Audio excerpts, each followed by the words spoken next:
It is our 20th anniversary, and we thought we would bring you along for desserts. The night before the night before we got married, I took all of my bridesmaids and we went to Cold Stone. So Cold Stone Creamery is always a special place on our anniversary. We never go to Cold Stone, but we go to Cold Stone when it's a special time. Please question. All right, we got some questions. I put on the community tabs and on all my socials for you guys to ask us questions, and we would love to answer them for you. So here we go. How do you teach and guide kids to do chores? A parenting question off the bat. That's right. I think your channel should be more about parenting anyway. So, how did we do it? Did your viewers know what we did? And You can briefly tell them what we did. we were house parents. Our career. We were house parents for 15 plus years. And we raised over 107 children over a 15-year period. Started with our first children, or second day of marriage, third day of marriage? First week of marriage. I wouldn't say third day of marriage. But Well, first we week. got married end of October. Got back from our honeymoon at the beginning of November. It was the night before Thanksgiving. We had our first 2 placements. That really wasn't they really weren't a placement. They just came home from McDonald's with us. No. Or from Walmart. Was it Walmart or was it a grocery store? Walmart. Grocery. Walmart, yeah, in Idaho. A lady walked up to us. She didn't have anywhere to take her kids for the night. It's during the holidays. She couldn't take them back to the place where she was staying at the time. So she asked us, could we keep her kids? We thought it was for a day or two, and it was 4 months before she came back and got her kids. Yeah, that was hard for them. Yes. So, first question is I think the best way to teach a child how to do a chore is because people in general learn in different ways. Some people learn from watching it. Please have some. No, that's just me. Some people will learn from watching it. Some people learn from doing it. Some people like to talk through the steps, or they like to read directions. So when we were teaching children how to do chores, they had all of those options in front of them. We had laminated paper signs that were up in each room that literally says this has to be done daily, and then this has to be done weekly. So if they were assigned that chore for the month, then every week on Saturday they had to do the weekly chore. I always had a problem with authority growing up. I always wanted to make sure the kids felt like it wasn't a punishment, that it was, hey, let's take care of what you got. And then because I knew we had a lot of kids that had that same kind of mentality as I did, that they just didn't want to be punished, or they didn't want to be yelled at or told you have to do something. So if you made the house, as we were house parents, if you made that house feel like it was their home, then those children didn't feel like, oh, I'm here. Not only am I here and stuck here, where I don't really want to be, but they're making me work. But if you made them feel like it was their home and they were a part of something, and then you made them feel loved, and then they felt like hey, I'm just doing it because it's part of my house. Yeah, and we had a system so they knew what the expectations were. Systems are always great. They're great in a nuclear family. They're great in a family with a single parent, and they're great especially in a congregate setting. But one of the things I always like to do the chore. I think we would do every chore in the house one time with the child. That's the teaching time. And then we would take advantage of whatever our assigned chore was, that we did it in front of a kid or with a kid. So they were learning or reinforcing a chore. Also, if they were wanting to get to a video game quicker, go on our outing that we had planned quicker, they wanted to usually fly through getting their chores done. So those are a couple of my suggestions. I never had a problem with them flying through it, as long as you come back to it later My and get it done. My favorite thing is when we would crank up the music, open the windows, and they would just take their time. All right, second question. Growing up, who taught you that you were precious? A lot of people in my life. A lot of people in my life. My dad would probably be my number one person. My mom. First thinking person. My mom would be my number one. Troy Temple was probably a good one. Later, probably my teen years. Mike Smith. He's a real one. Another, a couple of my youth Bob Gailey. pastors. I had quite a few youth pastors growing up that were great men. Ron Lindsay. For Ron Lindsay, yeah. Well, he was a youth pastor, but Ron Lindsay. But Andy was Andy Telenora, but he was more of a college mentor. Who else? My second grade teacher, Miss Atkins. Heidi's second grade teacher did not make her feel precious. My sister's. Okay, there we go. And Teachers are so important. No one Heck yeah. says no one is perfect, so I know we all have arguments. Sometimes big ones. How do you and Nick get? How did you get past it? If so, this is from. I don't know if you want to Have say we that. ever have we ever heard each other in an argument? Have we ever had an argument? Every day, probably. Yeah. We argue a lot. And of course we're gonna argue with I think each you other. should always remember to say sorry. I don't know if this is a stereotype or not, but I'm gonna say it anyway. I've always heard that it's hard for women to say sorry, but you should do it. Like, I have no problem, But even Bambi if I does believe, it. even if I believe that I'm wrong, I'll still say sorry. Sometimes I say sorry just to squash it, because guys are more likely. You know that it's house parenting.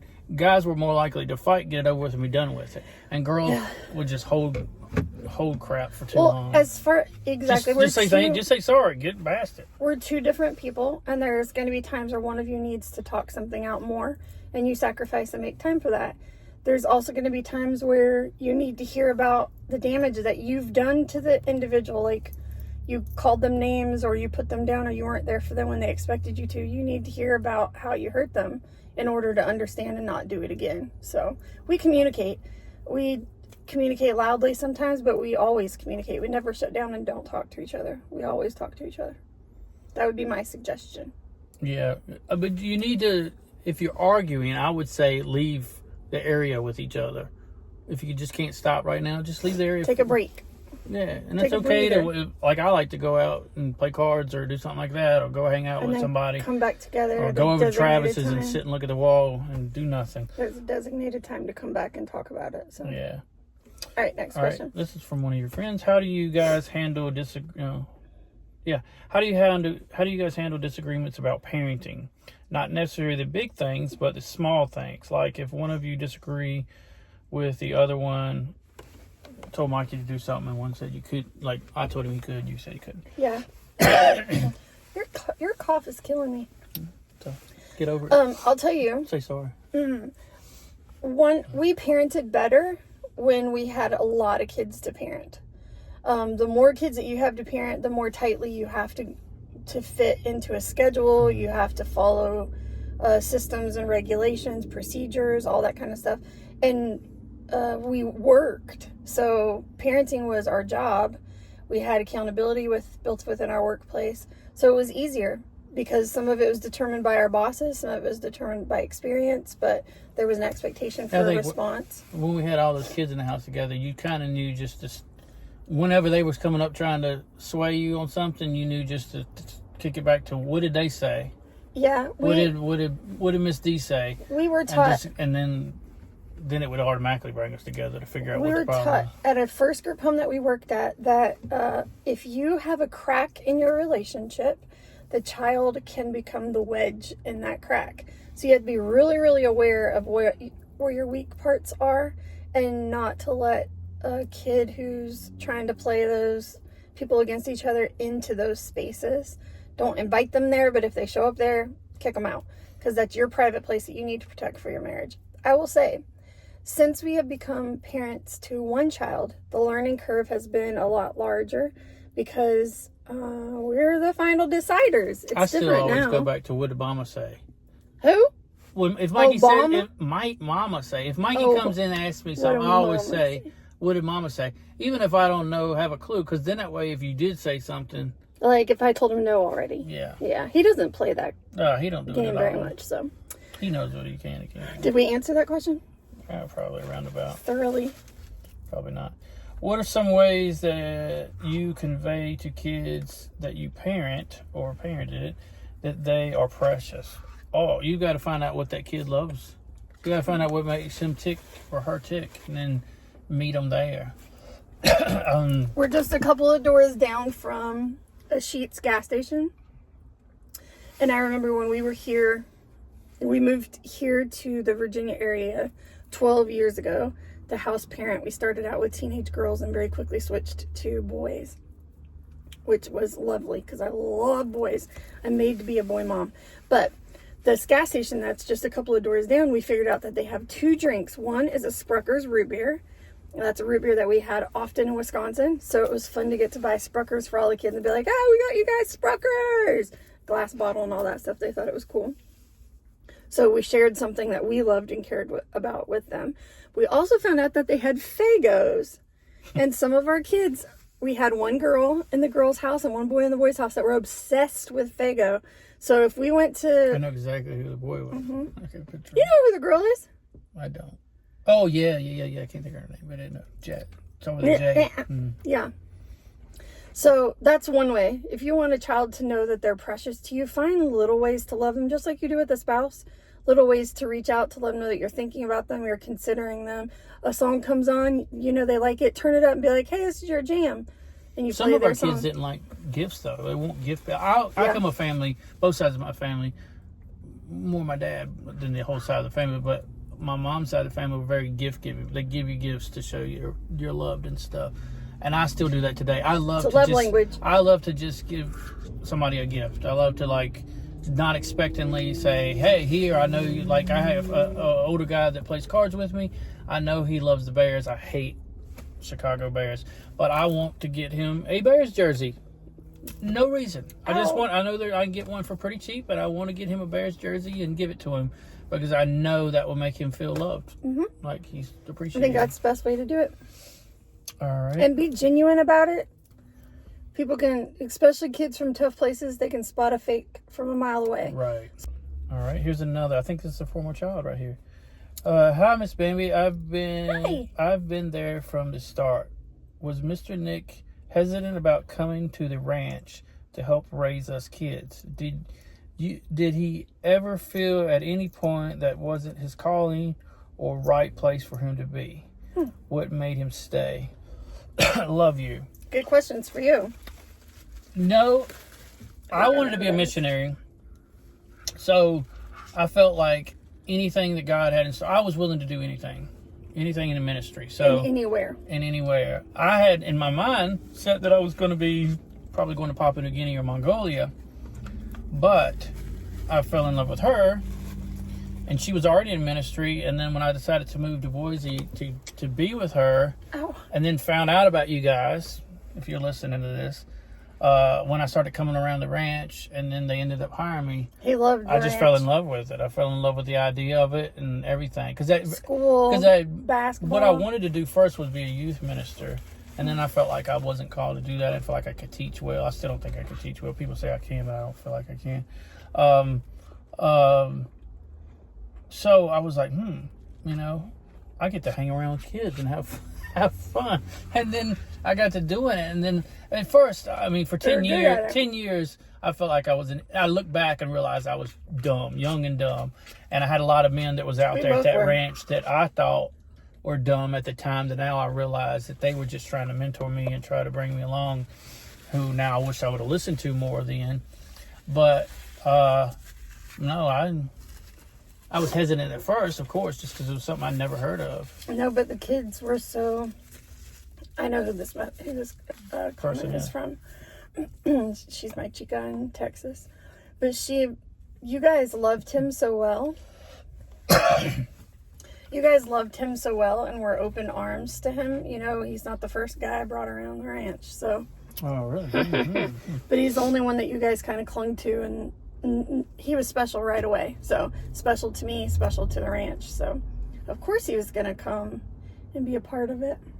Yeah, I liked it. I'll tell you the truth, I never really loved Boise area. I just didn't. Okay, no. I love Boise. Okay. I like Boise, but I didn't like it. Whatever. Next question. What are the absolutes in finding a partner? Somebody who has a personal relationship with Jesus Christ that's already established. Yeah, that would be my first and foremost thing. And people go, "Oh, I got to be attracted to him." That's secondary kind of. Of course, you got to be attracted to somebody, whatever, make you laugh, have fun with them. But if they're not a Christian, I don't even want to That's be around. our absolute. Yeah. Also, somebody who's kind to others, I think, is important. The way that you see someone treating others is how they're going to treat you. So you need to be aware of that and see how they are with elderly people, how they are with children, how they are with dogs. I think all that's important because it tells you a little bit about character. And that was right there. My nephew, I think. Yeah. So absolutely Well, if you Christian up front, Jared, and I think you've already established that in your relationships. That's But important. and then can they make you laugh? Do you have fun with them? Do you worship together? Yeah. Well, see, so we're sitting in a car in front of Cold Stone right now on our 20th anniversary. Answer your question. I think one of the things that's funny in our marriage is that we had kids living with us after less than a month of marriage. And really, for the most part, our whole marriage, we've had someone living with us. And I know that's normal for normal parents, but you have to realize how much transition that's been, how many times we've moved from state to state, from building to building. We've been in Virginia 12 years, and we've probably moved 12 times. Not really, it's probably like 7 or 8. But, you know, that moving around, not having that stability, I think it's comical. And we have a lot of good laughs about... What's the funniest thing? Like, I don't know. We've had a lot of funny moments. Nick, Children, for some reason, likes to make me put his hat on and take a picture. He's always been like, here, put my hat on, take a picture. It's silly. He thinks it's hilarious. I like to scare her.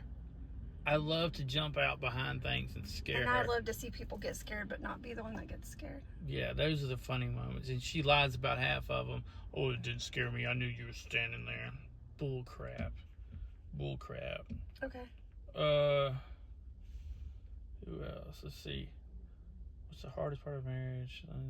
We did that one. What are some growing up? All right. We got a question. What made you fall in love with me? Look. What else? What made me fall in love with Nick? Which a lot of people that don't know him very well wouldn't believe this, but Nick loves other people more than himself. So that's what made me fall in love with him. I knew that he would love me more than he loves himself. And he does. I do. Yeah. That's what made me fall in love with you. Okay, what made you fall in love with me? I swiped right instead of right left. No, you're I made her mad. You love her. Her loving ministry. That's why her looks was the first thing attracted to her. Oh my gosh. But her loving God and loving ministry, and then loving her dad as much as I loved my dad. Yeah. We had good daddies. Even though her daddy got on my nerves a lot, I loved him as a person. Your daddy would get on my nerves not letting me steal the rabbit. My dad tried to get on your nerves. I love both of our dads, great guys. I love that she loved ministry. We both did. Do. So That's exactly why I went on her whole biography, or whatever was it called, biography or whatever, profile. I don't know.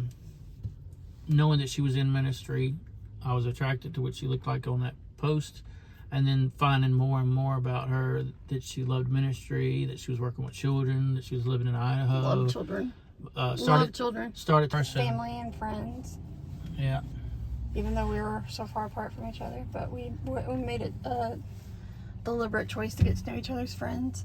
Go to the next question. Mm-hmm. I'm sorry for my lack of I'm in a lot of pain. I took everything I could take before we went out to the restaurant, but sitting for that long caused a lot of pain, and now I'm partially reclined in the car. So that's it. All the questions. Okay guys, we're gonna go home and wrap this up. Get me a heating pad and we'll be home in just a minute. Hi guys, so we just got back from dinner and dessert and answering your questions, but also I wanted to give Nick his anniversary gift. Nick, as you know, for the last few weeks I have barely gone anywhere because my back, or done anything at all besides physical therapy and doctor's appointments. So my last plan for this didn't happen. I should have done it months ago when I got it, but my plan is to take this and have it the last stage done. Don't show the address on the side. Okay. What is it? It's a present I had made for you. Don't bend it or anything. Ooh, a drawing. Ooh, it's cute. It opens. It's open. Oh. Oh.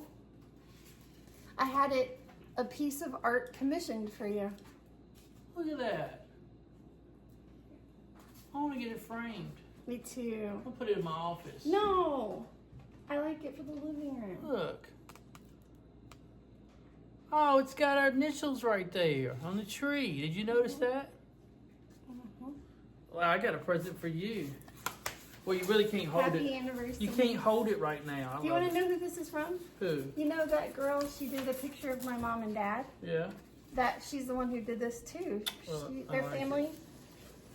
I She's like the it. daughter of a woman who went to church with, that's like Tina and he's age. I really like it. I really Thank you in like line. it. He loves it. I want to put it in a frame. I will send you a and put it picture in my once I get it office. framed and Well, hang it in the my living my room. gift to you Be in the shot. is not physical gift. Well, it will be, but right now I can't give it to you. It's not a physical gift. I'm not We're surprised. going on a cruise to the Bahamas in November. Did you know about next that? year? November next year, 2025. Yes. Come To join us. What? November to the Bahamas. I'm editing that part 4-day out. cruise. I'm editing that part out. You're not invited. Do not show up on our cruise. Show up.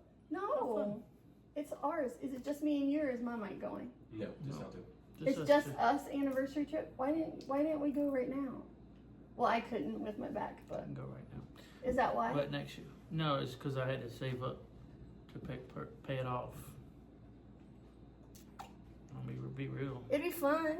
We're Make- gonna be real while Making we're on it. payments on cruise. it right now. Well, but I've thank already you. booked it. I've already booked it, but it's still. So for paid our off. 21st anniversary, we're gonna be on the cruise that you gifted me for our 20th anniversary. Correct. Hopefully my back will be fixed, maybe 1 or 2 surgeries down by then. Mm-hmm. And Mikey's not going. Y'all should celebrate y'all's You're- anniversary there You're not going. on November y'all's 21st. We celebrated You're our 20th not today. Going. So thank you for joining us. You went out to dinner at the New Crowns Ember Crown's Ember. Yeah. Crowns. and got to enjoy the staff there. It's a beautiful restaurant. Yep. Thanks for going to get ice cream with us, which ended up just being me since he didn't want any. But thanks for She got doing it. that. I didn't get it. Also, you got to see us exchange gifts and we answered some of your questions. One so day when you have an anniversary with I that have special someone, zero more. you'll have ice cream. I have zero more spoons to give. So I'm a spoonie and I am about to go get on pajamas and lay down with lots Look, I'm of not in the medical shot. aid. I'm too tall. Happy anniversary. Happy anniversary. You haven't given me anniversary kiss. Mwah. I love you. I love you more. All right, guys, thanks for joining us. We'll see you for year 21. Hopefully by year 21, I'll have over 1,000 views and over 4,000 watch hours. Help a girl out. Share Like it. and subscribe. Like and subscribe. Comment on my video. I comment back on every single one. Join me on all my socials. I'm on Instagram, TikTok, Facebook under Loved Dearly. And remember that you are loved dearly. Love dearly. Bye, guys. Bye, guys.